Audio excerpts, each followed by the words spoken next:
হ্যাঁ, আমরা অন্যান্য দিনের মতো কালকেও আমাদের সন্ধ্যার দিকে একটা খবর ছিল যে আহ, দুজন লোক পিট্টু ব্যাগ এবং ক্যারি ব্যাগ করে নিয়ে আসছে।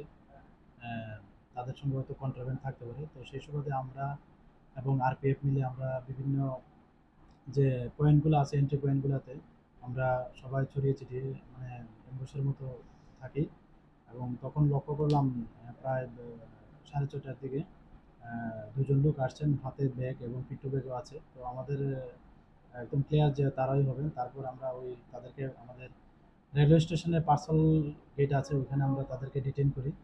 তো ডিটেইন করে প্রিলিমিনারি তারা জানতে পারলাম তারা দুজনই বিহারের বাসিন্দা। একজন হলো বাবলু কুমার, আরেকজন হলেন সুধাংশু কুমার। ওদের দুজনেই বাড়ি বিহারে।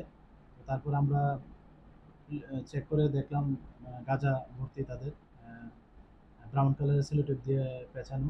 তারপর আমরা যথারীতি এনডিপিএস এ যা রুলস আছে আমাদের সিনিয়র অথরিটিকেও জানাই এবং ওনারাও আসেন। তারপর এটা পার্সেল অফিসে যখন আমাদের গভর্নমেন্ট ইলেকট্রিক মেশিনে মাপঝুপ করি তখন দেখা গেল টোটাল কোয়ান্টিটি হচ্ছে 39 কেজি, যার বাজার মূল্য এখন প্রায় 5,000 করে হলে হয় প্রায় 1,95,000-এর মতো। তো তারা ওইগুলি একটা সন্ধ্যার সময় একটা আগরতলা গুয়াহাটি একটা এক্সপ্রেস ছিল ট্রেন, তো ওইটা দিয়েই তারা যেতে চেয়েছিল এই মালগুলা নিয়ে। কোন জায়গায় যেতে চাচ্ছিল? তারা এমনি ডেস্টিনেশন ওদের বাড়ি তো বিহার, তো তারা হয়তো গুয়াহাটি হয়ে অন্য কোনো মারফতে তারা বিহার যেতে চেয়েছে।